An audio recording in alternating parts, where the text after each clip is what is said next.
வணக்கம். இன்றைய அரசியல் ஆடுகளம் நமக்கு சொல்லும் செய்திகள் என்ன இப்போது பார்க்கலாம். முதல் செய்தி, நன்கொடை என்ற பேரில் ஸ்டாலின் அரசாங்கம் எப்படி லஞ்சம் வாங்கினாங்கன்னு இப்போ வெளியில் வந்துருக்கு. எப்படி லஞ்சம்னு சொல்கிறேன். அதாவது அரசியல் கட்சிகள் நன்கொடை வாங்குவாங்க. யார்கிட்ட வாங்குவாங்க தெரியுமா? பணக்காரங்கிட்ட வாங்குவாங்க. எலெக்ஷனில் நிற்கிறதுக்காக வாங்குவாங்க. உதாரணத்துக்கு மார்ட்டினுடைய பையன் சார்லஸ் மார்ட்டின் சமீபத்தில் சொன்னார், திமுகவுக்கு 500 கோடி லஞ்சம் கொடுத்தோம். எதுக்கு? லாட்டரியை விற்கிறதுக்கு.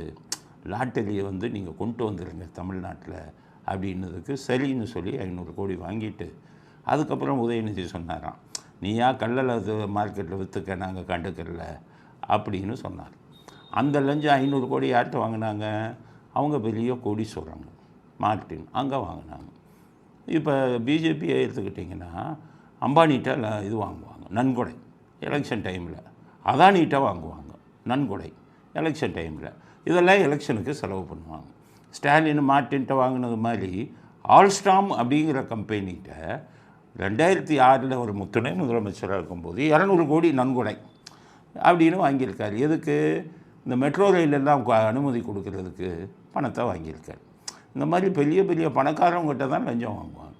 ஆனால் பொதுமக்கள்கிட்டயே வரிங்கிற பேரில் நன்கொடைங்கிற பேர் வச்சுட்டு அது வரிங்கிற பேரில் லஞ்சம் வாங்கினது இந்தியாவிலேயே இதுவரை நடக்கலை. அதை கண்டுபிடிச்சது நம்ம ஆளுங்க 2 பேர். எடப்பாடியும் அதில் பங்கு. எடப்பாடி, ஸ்டாலின் 2 பேரும் இதை பண்ணியிருக்காங்க. இப்போ விஜய் ஆட்சி வந்தோடனே அதை கண்டுபிடிச்சிட்டாங்க. அது என்ன லஞ்சம்? நன்கொடை யார் வாங்கினா? நன்கொடை யாருக்கு போனது அப்படின்னா, கட்டடம் கட்டுறாங்கல்ல, அதை பிடிச்சாங்க. இப்போ சென்னையில் தான் கட்டடங்கள் அதிகம் கட்டுறாங்க. இப்போ கிராமத்தில் சின்ன சின்ன நகரங்களில் மதுரை, கோயம்புத்தூர், இதெல்லாம் 2ஆம் கட்ட நகரம் கோயம்புத்தூர்லாம், அங்கே கட்டுவாங்க. ஆனால் சென்னையில் 50 மாடி 60 மாடி அப்படின்னு இங்கே ஜனத்தொகை அதிகம் இல்லை. ஒரு மாதத்தில் லட்சக்கணக்கான சதுர அடி பில்டிங்கு கட்டுவாங்க.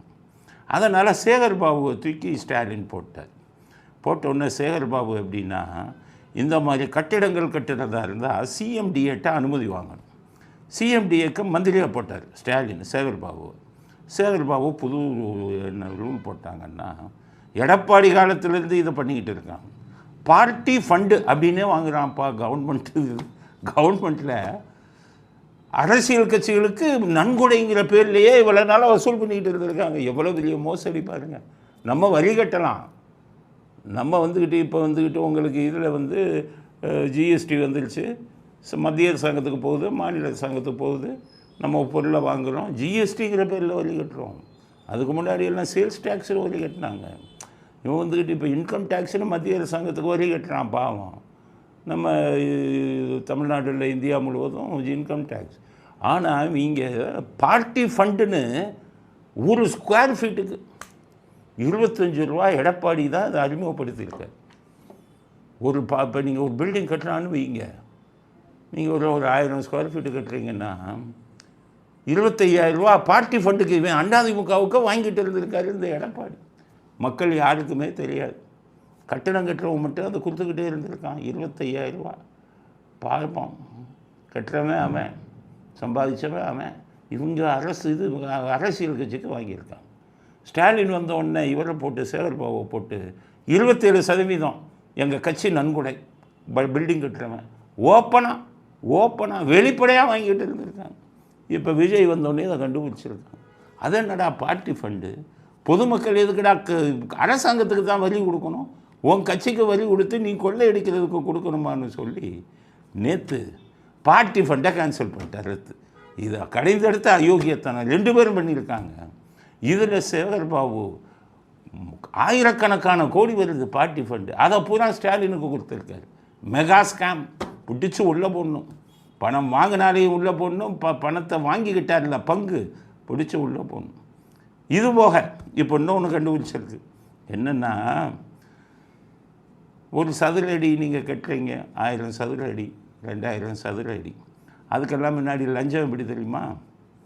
இதில் சிஎம்டிஏல ஆஃபீஸர் என்ன கேட்பான், என்னங்க என்ன கட்டுறீங்க? சார் ஒரு வீடு கட்டுறேன், சரி எங்கள் சிஎம்டிக்கு ஒரு 1 லட்சம் கொடுங்க அம்மா.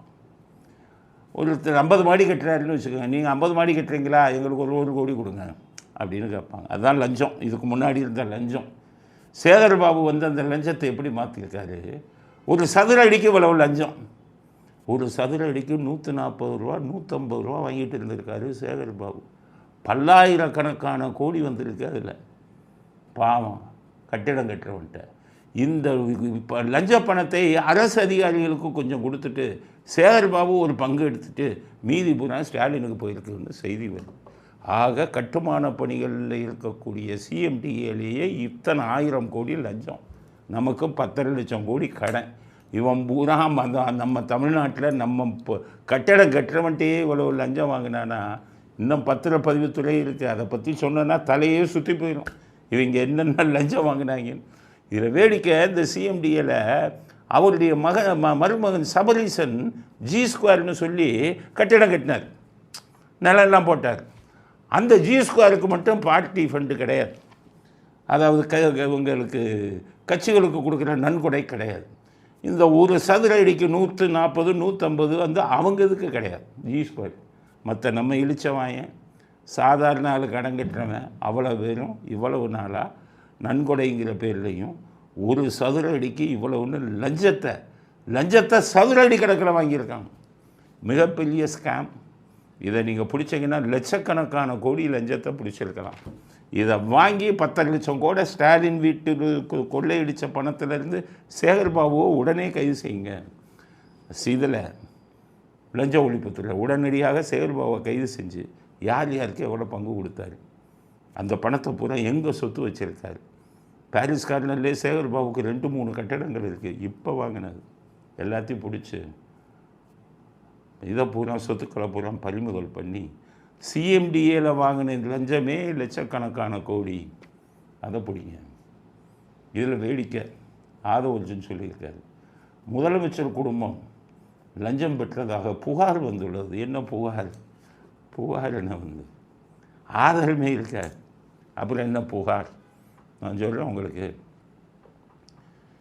ஸ்டாலின் குடும்பம் இடையில லுல்லு அந்த பெரிய உலகமாக கோடீஸ்வரங்க அவங்க கன்ஸ்ட்ரக்ஷன் கட்டுமான பணியில் உலகம் பூரா கட்டடம் கட்டுறான்.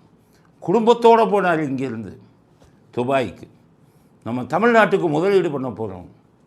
ஆனால் அண்ணாமலை சொன்னார் 5000 கோடி எடுத்துகிட்டு அவர் சொந்த இதுக்கு லுல்லு இதில் போய் முதலீடு பண்ணுறாருன்னு சொன்னார். நீங்கள் முதல்ல இது லுல்லு கன்ஸ்ட்ரக்ஷன் அவனை பிடிங்க. உன்ட்ட எவன் வேண்டா பணத்தை கொடுத்து வச்சுருக்கான் தமிழ்நாடு அரசியல்வாதி. திமுக கூட்டணியில் இருக்கக்கூடிய சில தலைவர்களும் அங்கே பணத்தை கொடுத்து வச்சுருக்கான், திமுகவும் பணத்தை கொடுத்து வச்சுருக்காங்க. முதல்ல லுல்லுவை பிடிங்க. பிடிச்சி அந்த கன்ஸ்ட்ரக்ஷனில் எவ்வளோ கொடுத்துருக்காங்க.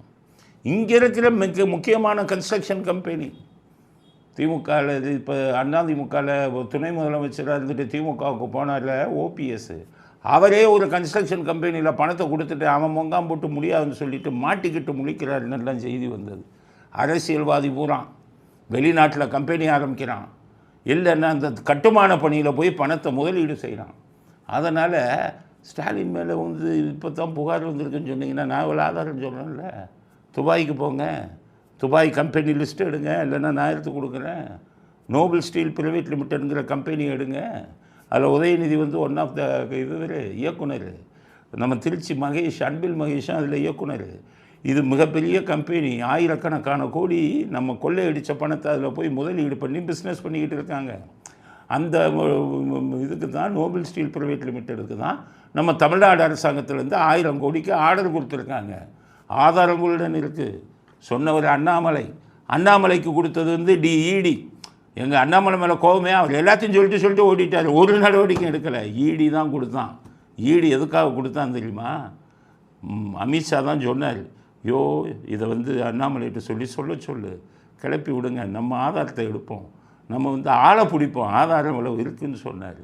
அண்ணாமலை நோபல் ஸ்டீல் பிரைவேட் லிமிட்டடுன்னு அவங்கெல்லாம் கதி கலங்கணுன்னு அவங்க பக்கம் போயிட்டு செட்டில் ஆகிட்டு. அதனால தான் அண்ணாமலை மேலே கோபம். ஏன் நோபல் ஸ்டீல் பிரைவேட் லிமிட்டடை பெருசாக சொல்லிவிட்டு உங்கள் ED உங்கள் கையில் இருக்குது, CBI இருக்குது, எந்த நடவடிக்கை எடுக்கலைன்னு நம்ம சொன்னோம். அதனால் இப்போ இவங்களுக்கு தாவேக்கா நம்ம புதிய முதலமைச்சர் விஜய்க்கு நான் சொல்கிறோம், நீங்கள் என்ன பண்ணுங்கள், நோபல் ஸ்டீல் பிரைவேட் லிமிட்டடே எடுங்க, குடும்பத்தோடு மாட்டுவாங்க. அடுத்தது லுல்லுவை எடுங்க, கன்ஸ்ட்ரக்ஷன், குடும்பத்தோடு மாட்டுவாங்க. இவர் மட்டும் இல்லை, ஒரு கூட்டணி கட்சியில் பேர் சொல்ல விரும்பல, அவரெல்லாம் அங்கே தான் பண்ணியிருக்காரு. தமிழ்நாட்டில் இருக்கக்கூடிய மிகப்பெரிய கட்டுமான பணிகள் கம்பெனியை பிடிங்க. எவன் வந்து அரசியல்வாதி உன்ட்ட பணத்தை கொடுத்துருக்கான், பிடிங்க. எனக்கு 10 லட்சம் கோடி வேணும். தமிழ்நாடு மக்கள் கடனை வந்து அடைக்கிறதுக்கு 10 லட்சம் கோடி வேணும். எங்களுடைய கணக்கு, நம்ம தமிழ்நாடு கடனுக்கு மேலே தமிழ்நாடு கடனையும் கொடுத்து அதை விட 2-3 மடங்குகள் நமக்கு வரக்கூடிய அளவுக்கு சொத்துக்களை நம்ம தமிழ்நாடு அரசியல்வாதிகள் முதலீடு செய்திருக்கிறார்கள், வெளிநாட்டில் வச்சுருக்காங்க. அதனால் பிடிச்சி 10 லட்சம் கோடியை கொடுத்து மீதி 50 லட்சம் கோடி 60 லட்சம் கோடி இருக்கிறதெல்லாம் வந்து மக்களுக்கு திருப்பி கொடுங்க. 1000 ரூபா ரேஷன் கொடுக்குறதுக்கு பதிலாக 2 லட்சம் 3 லட்சம் ஒரு ஆளுக்கு கொடுங்க. கொள்ளையடித்த பணத்தை நம்மெல்லாம் இழிச்ச வாயினாயிருக்கோம்ல. அதனால் ஆதவர்ஜுனுக்கு சொல்கிறேன், சும்மா புகார் வந்திருக்குன்னு சொல்லி நிறுத்திடாதீங்க, அடிங்க. அடுத்தது எல்லாத்தையும் அரெஸ்ட் பண்ணுங்கள். லஞ்ச ஒழிப்புத்துறையில் வந்து கேஸை ஃபைல் பண்ணுங்கள், சொத்துக்களை பூரா பறிமுதல் பண்ணுங்கள். அப்படிங்கிறத விஜய்க்கு அடுத்த கட்ட இதாக கொடுத்தோம் கருத்தாக. அடுத்தது இந்த சட்டசபையில் கேமரா இருக்குது. அந்த கேமரா வந்து சட்டசபை நிகழ்ச்சிகளை அப்படியே கவர் பண்ணுவாங்க. அந்த இதை வந்து என்ன பண்ணுவாங்கன்னா மீடியாவுக்கு கொடுப்பாங்க. மீடியானா டெலிவிஷனுக்கான அவன் இதை வச்சு சம்பாதிப்பான். அதில் ஏதாச்சும் உதயநிதி தூங்குன மாதிரி ஒரு இது வந்ததுன்னு வைங்க, சார் நீங்கள் தூங்குற மாதிரி ஒரு இது வந்திருக்குமா, அப்படியா, அதை கட் பண்ணு, ஒரு 5 லட்சம் ஆஃபீஸில் வந்து வாங்கிக்கணுன்னு டிவி சேனல் அங்கே போய் 5 லட்சம் வாங்கிடும். அவன் சன் டிவியாக இருந்தால் என்ன பண்ணுவான், ஐயோ நம்ம மச்சான்ப்பா அவர் தூங்குறது வருதுன்னு கட் பண்ணுவோம். அதனால் எடிட் பண்ணுவாங்க இவங்க. ஸ்டாலின் தூங்குறது, உதயநிதி மொபைல் ஃபோனில் அப்படியே வாட்ஸ்அப்பில் மெசேஜ் அனுப்புறது, இன்ஸ்டாகிராம் பார்க்குறது, லைக் போடுறது. யாருக்கு லைக் போடுவார்னா உங்களுக்கே தெரியுமே, அவர் யாருக்கு லைக் போடுவார். அது ஸ்டாலினுக்கு அது ஃபோனே ஆப்ரேட் பண்ண தெரியாது. அது ஆண்ட்ராய்டு ஃபோன்னாலும் என்னன்னு தெரியாது. அவர் அப்பப்போ அப்படியே தூங்குவார். திமுககாரெல்லாம் என்னென்ன அக்கிரமம் பண்ணுனான்னு அப்பப்போ இந்த இதில் வரும் கேமரா. அதனால் ஸ்டாலின் என்ன பண்ணுறாரு, டேய் கேமராவை அப்படியே போடாத, அப்படியே வெளியில் கொடுக்காது, வாங்கி எடிட் பண்ணிடு. நம்ம தூங்குறது, நம்ம வீடியோ பார்க்குறது, மொபைல் பண்ணுவாங்க, கட் பண்ணுன்ட்டு. இப்போ விஜய் வந்து ஒன்று என்ன சொல்லிட்டாரு, கட்டே பண்ணாத, அப்படியே டைரெக்டாக போடு, எவன் தப்பு பண்ணுறானோ மக்களுக்கு தெரியட்டும்னு இப்போ கேமராவில் அப்படியே போட ஆரம்பிச்சிட்டாங்க.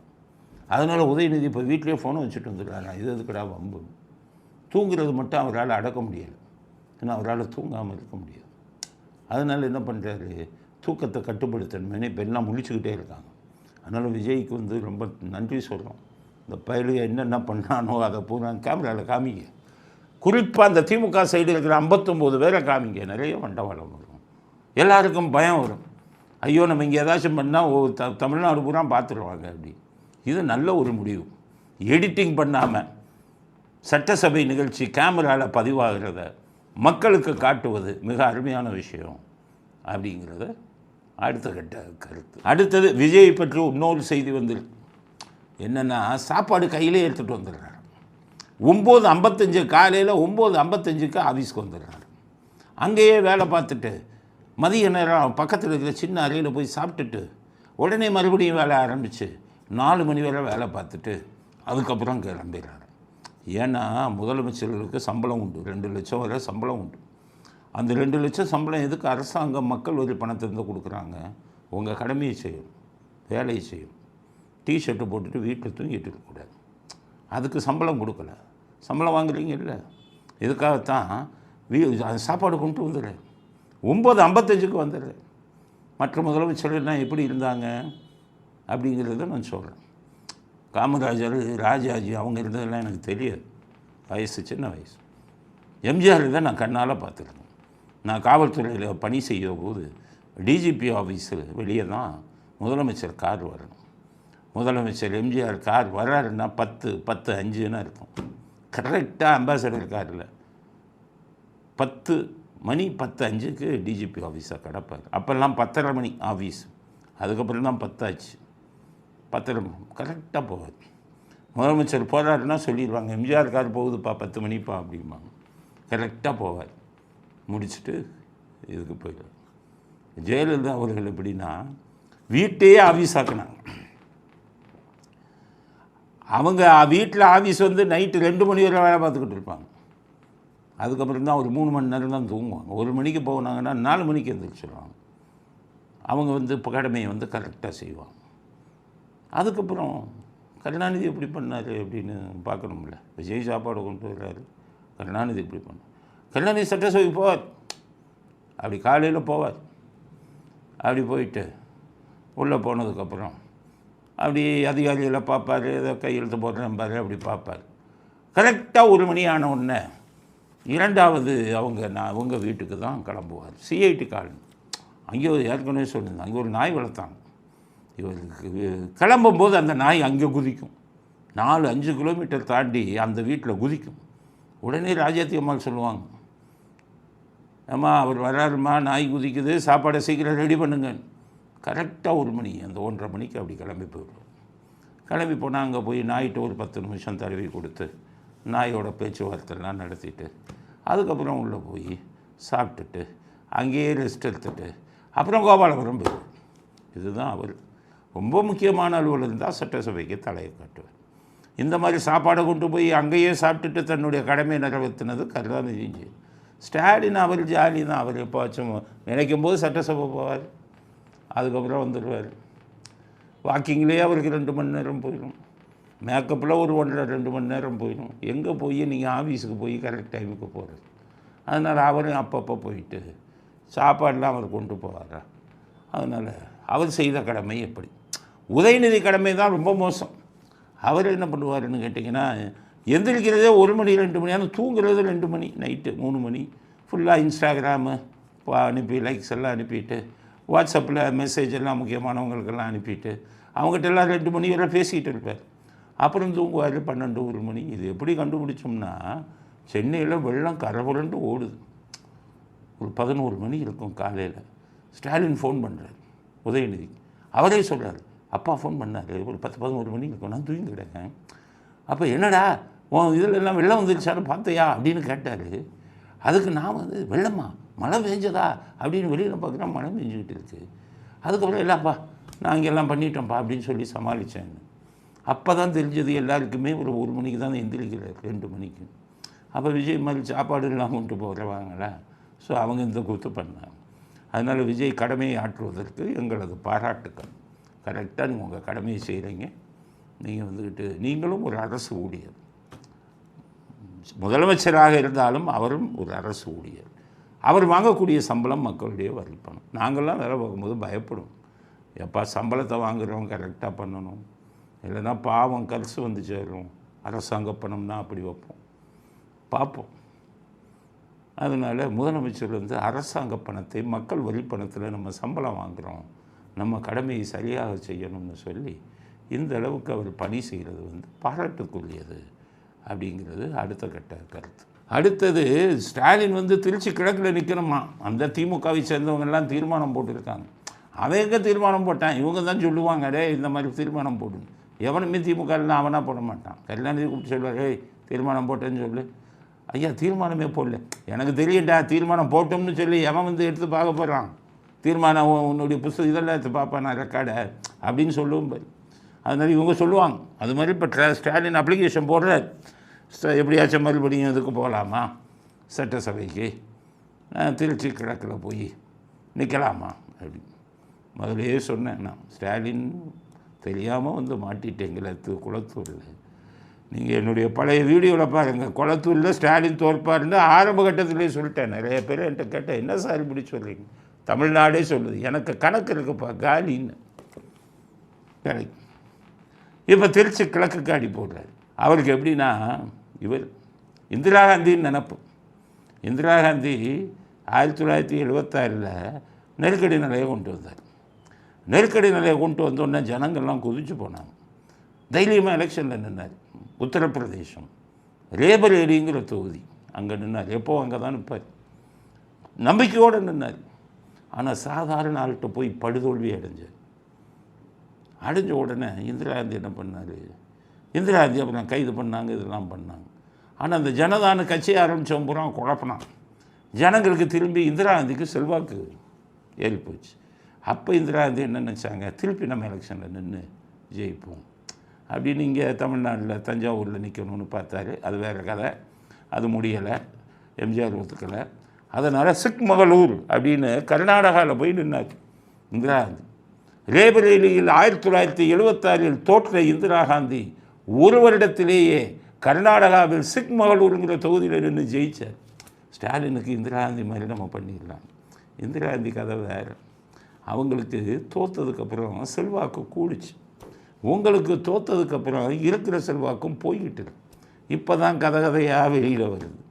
அதனால் திருச்சி கிழக்கில் போய் நின்னா ஜெயிப்பாரா, தேர்வாரா? அங்கேயும் ஜாடில் நிறைய அது கட்டாயி போச்சு. இவங்களே காலம் வருவான் அவங்க கட்சிக்காரனு. எல்லாத்துக்கும் மேலே தாவேக்காவுக்கு தேர்தல் முடிஞ்சு ஆட்சி பெற்றதுக்கப்புறம் செல்வாக்கு கூடியிருக்கு. நாங்கள் கணக்கு போட்டோம், செல்வாக்கு கூடியிருக்கு. இப்போ வச்சாங்கன்னா இது தேர்தல் 170 சீட்டுக்கு மேலே தாவேக்கா ஜெயிப்பாங்க. எங்கள் கணக்கு நீங்கள் எல்லாமே மண்ணக்கவிங்க மக்களுடைய மனநிலை. அதனால் சேகர் பாபுவை நம்பி திருப்பதி இதில் வந்துக்கிட்டு கொளத்தூரில் நின்று மோசம் போய் கேவலமான தோல்வி அடைந்த ஸ்டாலினுக்கு சொல்கிறேன், என் அறிவுரை கேளுங்க, நான் உங்களுக்கு நல்லது தான் சொல்லுவேன். என் பாவம் தோக்கக்கூடாதுன்னு. ஏன்னா உங்களை ஏமாற்றிக்கிட்டு இருக்கான் சுற்றி இருக்கிறவன் தெரியும். நீங்கள் நிறையா அப்பா நீங்கள் பண்ணுன்னு அட்டூழியம் ஆகியா அப்பா அதை அதுக்கு தான் தண்டனை ஆண்டவன் கொடுத்துருக்கான். நீங்கள் மற்றவனை நம்பி திருச்சி கிழக்கில் இந்த அன்பில் மகேஸ்வரனை போய் நிற்காதீங்க. இதை விட மோசமாக திருச்சி கிழக்கில் மண்ணை கவுவீங்க.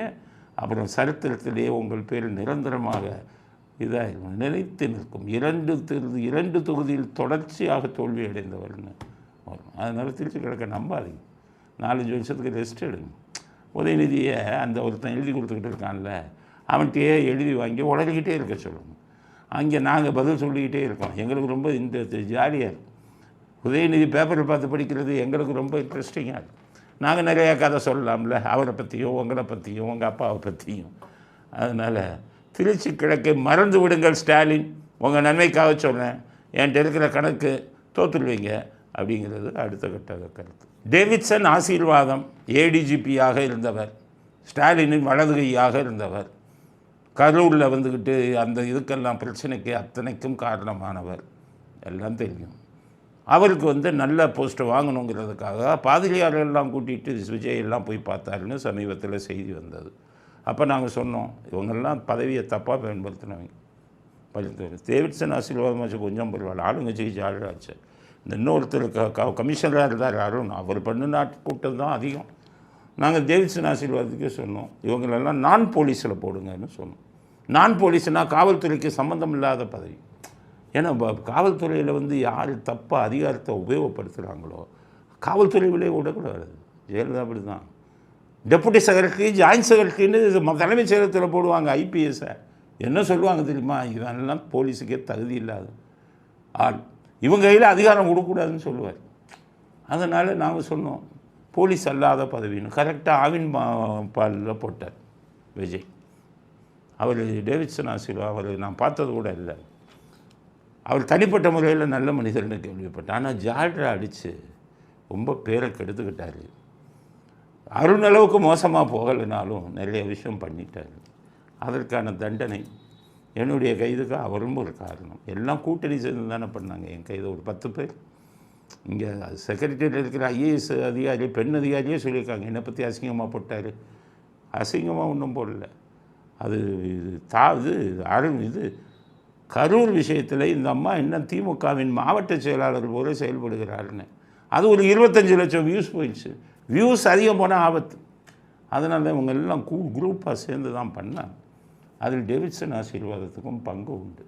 ஏன்னா நான் ஜெயிலில் இருக்கும்போது எங்களுக்கு வேண்டியவர்கள்லாம் ஜெயில் அதிகாரிகளுக்கு ஃபோன் பண்ணி அவருக்கு கொஞ்சம் சாப்பாடு மட்டும் மோசமாக இல்லாமல் பாருங்கன்னு நான் கேட்கல, அக்கறையோடு சொல்லியிருக்காங்க. அப்போ அங்கேருந்து அதிகாரி டேவிட்சன் ஆசீர்வாதம் எங்களை கண்காணித்து கொண்டிருக்கிறார், அவருக்கு ஒரு வாழைப்பழம் கூட நான் கொடுத்தா அவருக்கு தெரிஞ்சு போயிடும். அவங்களுக்கு நான் அவரை பார்த்தது கூட இல்லை, அவர் எனக்கு எதிர்ப்பு கூட இல்லை. பாவத்திற்கான சம்பளத்தை இப்போ வாங்கியிருக்காங்க. விஜய்க்கு அடித்து சொன்னேன், அடுத்து இந்த அருண்கிறவர் டேவிட்சன் ஆசீர்வாதம் எத்தனையோ மடங்கு மேல். அருண் செஞ்சது மாதிரி இதை நான் அப்படி ஒரு காவல்துறையில் மோகன்தாஸ் மாதிரி வெட்டரன்லாம் பார்த்துருக்கேன். இப்படி ஒரு மோசமான அதிகாரியை வாழ்க்கையில் பார்த்ததில்லை. இவர்களெல்லாம் காவல்துறையிலே இருக்கக்கூடாது. அருணை பொறுத்தவரை மோசம், நல்ல பதவி கொடுக்காதீங்க. அது மட்டும் இல்லாமல் சென்னை மாநகர கமிஷனராக இருந்தபோது அவர் செய்த அத்தனை அத்துமீறல்களுக்கும் ஆதாரம் இருக்குது. என்கிட்டயே பல பேர் வந்து வழக்கை கொடுத்துருக்காங்க. அவர் மேலே வழக்கு போட சொல்லி எல்லா ஆதாரமும் என்னிடம் இருக்கிறது. நான் அரசாங்கத்திட்ட கொடுக்குறேன். அவர் மேலே ஒரு என்கொயரி, ஒரு விசாரணையை நடத்துங்க அப்படிங்கிறது விஜய் அவர்களுக்கு நாங்கள் விடுத்துக்கும் கோரிக்கை. அடுத்தது விஜய் அறிவிச்சிருக்கார், இவர் ஆதவ் அர்ஜுன் காவல்துறைக்கு முழு சுதந்திரம்ட்டார். எல்லாரும் பாராட்டிட்டாங்க. ஆனால் நான் சொன்னேன், காவல்துறைக்கு முழு சுதந்திரம் கொடுக்கூடாது. விஜய் சொல்லியிருக்காரு, காவல்துறையில் தலையிடக்கூடாது. அது அருமையானது. ஏன்னா கருணாநிதி 71 முதலமைச்சராக இருக்கும்போது ஒவ்வொரு போலீஸ் ஸ்டேஷன்லையும் கருப்பு சோப்பு துண்டை போட்டுட்டு செயலாளர் போயிடுவான், உள்ளே போவான். போயிட்டு எஸ்ஐ என்ன எப்படி இருக்கீங்க, என்ன ட்ரான்ஸ்ஃபர் வேணுமா, நான் சொல்கிறேன் சிஎம்கிட்ட. சிஎம் கருணாநிதினா அவங்களுக்கு கிள்ளிக்கிறது. எவன் வேணுனாலும் ஃபோன் பண்ணி பேசுவான். அவர் அப்படியா, நீ எந்த ஊர், நீ என்ன வட்ட செயலாளரா, ஒன்றிய செயலாளரா, என்ன வேணும், இந்த எஸ்ஐ ரொம்ப தயாராக பண்ண, நான் உடனே மாற்றிடுறேன், அவன் பேர் சொல்லு, அடுத்த 1 மணி நேரத்தில் எஸ்ஐ மாற்றிடுறேன்.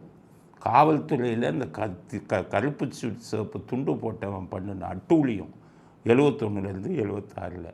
அப்போ தான் எம்ஜிஆர் என்ன சொன்னார் வந்த உடனே, இப்போ விஜய் சொன்னபடி சொன்னார், அதிமுககாரங்க யாரும் போலீஸ் ஸ்டேஷனுக்கு போகாதன்னார். அதைத்தான் இப்போ விஜய் சொல்லியிருக்கார், தலையிடாதீங்க, அருமையான விஷயம். ஆனால் ஆதவ் அர்ஜுன் என்ன சொல்கிறாரு, காவல்துறை அதிகாரிகளுக்கு முழு சுதந்திரம், அதை செய்யாதீங்க, அதை கொடுக்காதீங்க. ஏன்னா காவல்துறை அதிகாரி நல்லவன் இல்லை, நிறைய பேர் நீங்கள் கொடுக்குற முழு சுதந்திரத்தை தப்பாக பயன்படுத்துவான். காவல்துறையில் அரசியல் தலையீடு இருக்காது. காவல்துறை தனது கடமையை செய்ய வேண்டும். ஆனால் காவல்துறை கடமையை மீறினால் அவர்களும் தண்டிக்கப்படுவார்கள் சொல்லணும். அதுதான் நிர்வாகம். உங்களுக்கு கதை சொல்கிறேன், இப்போ ஒரு கதை சொல்லுவோம். இது எம்ஜிஆர் பீரியடில் காவல்துறைக்கு முழு சுதந்திரம் கொடுக்கும்போது என்ன நடந்தது கூத்துன்னு சொல்கிறேன். எம்ஜிஆர் ஆட்சிக்கு வந்த உடனே 77 என்ன சொன்னார், காவல்துறைக்கு முழு சுதந்திரம்ட்டார். அப்போ டிஜிபி ஸ்லீப்பால் போட்டார், இது கமிஷனர் ஸ்லீப்பால் போட்டார். ஸ்லீப்பால் மீட்டிங் போட்டார், அதிகாரிகள் மீட்டிங். அங்கே சொன்னார் முதலமைச்சர் எம்ஜிஆர் காவல்துறைக்கு முழு சுதந்திரம்ட்டார். ஏன்ட்டு என்ன சொல்லியிருக்காருன்னா, எங்கெங்கே ரவுடி பயில இருக்கானோ அந்த போலீஸ் ஸ்டேஷனில் ஒரு ரவுடி இன்ஸ்பெக்டரை போடுன்னார். எங்கெங்கே லஞ்சம் அதிகம் வருதோ அங்கே ஒரு நேர்மையான இன்ஸ்பெக்டரை போடுங்கன்னு சொல்லிட்டார்.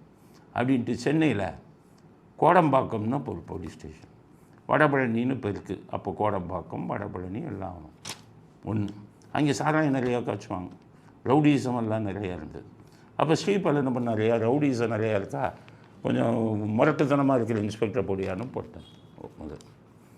உடனே அன்பர் ஒன்று அடி பின்னி எடுத்துவிட்டார். நம்ம ரவுடியெல்லாம் அடி கையை கூட காலை உடனெல்லாம் போச்சு பண்ணிட்டார். உடனடியாக மிகப்பெரிய போராட்டம் நடந்தது.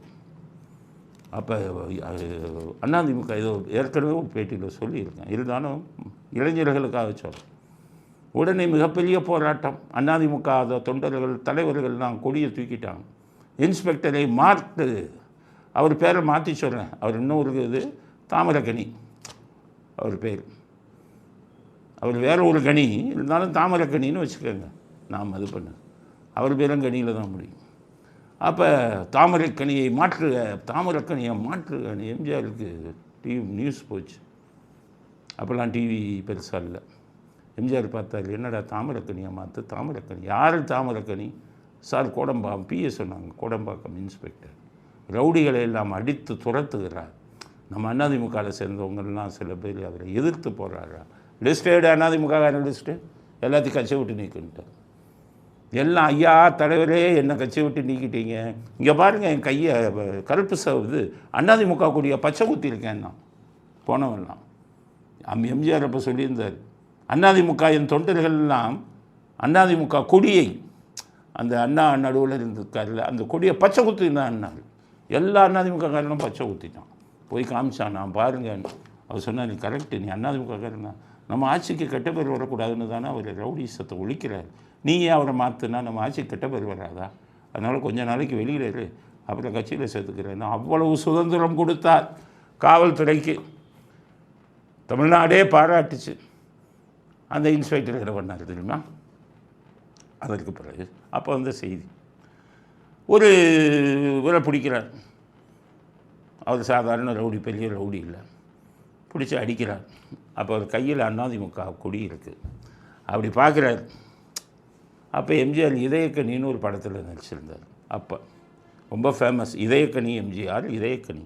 அப்படி அதிமுக கொடியை பார்த்துட்டு இன்ஸ்பெக்டர் சொன்னார் குத்தும்போது, ஓ இதயக்கனியா, இதயக்கனி ஃபோட்டோ வச்சுருக்கையா, உன் இதயக்கனிகிட்ட இந்த தாமரைக்கனியை பற்றி போய் கேளுன்னு குத்துறார். அப்போ அங்கே இருந்த உளவுத்துறை போலீஸ்காரர் இதை கேட்டுட்டு உளவுத்துறைக்கு சொல்லிட்டார். ஸ்ரீபால் கமிஷனருக்கு போச்சு. அடுத்த நிமிடம் அந்த இன்ஸ்பெக்டரை வெளியூர் மாற்றுறாரு. ஸ்ரீபால் கூப்பிட்டு சொன்னார், ஒரு அரசியல்வாதி, எந்த அரசியல்வாதியாக காவல்துறைக்கு சுதந்திரம் கொடுத்தான்? எம்ஜிஆருங்கிற இந்த அரசியல்வாதி காவல்துறை நீ சுதந்திரமாக இருந்தால் அவர் முதலமைச்சரையே கிண்டல் பண்ணக்கூடிய அளவுக்கு உனக்கு சுதந்திரமா? அவர் கொடுத்ததை நம்ம மனசாட்சியுடன் ஏற்றுக்கொள்ள வேண்டாமா அப்படின்னு சொல்லி உடனடியாக மாற்றினார். நல்ல அதிகாரி அவர்.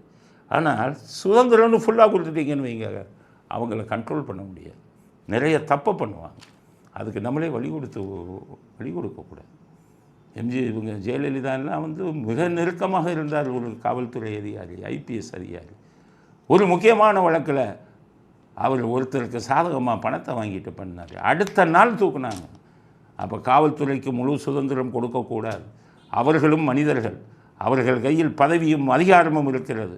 பதவி அதிகாரம் இருக்கும் மமதையால் அவர்கள் பல அத்துமீறல்களை செய்வார்கள்.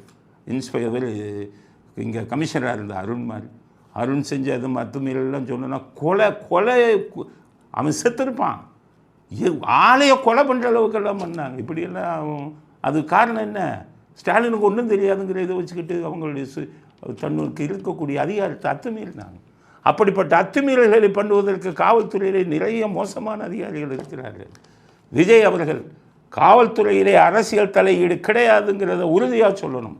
ஆனால் காவல்துறைக்கு முழு சுதந்திரம் கொடுத்து அவர்களுடைய அத்துமீறலுக்கு வழிவகுக்காமல் பார்த்து கொள்ள வேண்டும் அப்படிங்கிற கருத்தை இறுதி கருத்தாக பதிவு செய்ய விரும்புகிறோம். இத்துடன் இன்றைய அரசியல் ஆடுகளம் நிறைவு பெறுகிறது. மீண்டும் நாளை புதிய செய்திகளுடன் உங்களை சந்திக்கிறோம். நன்றி, வணக்கம், ஜெய் ஹிந்த்.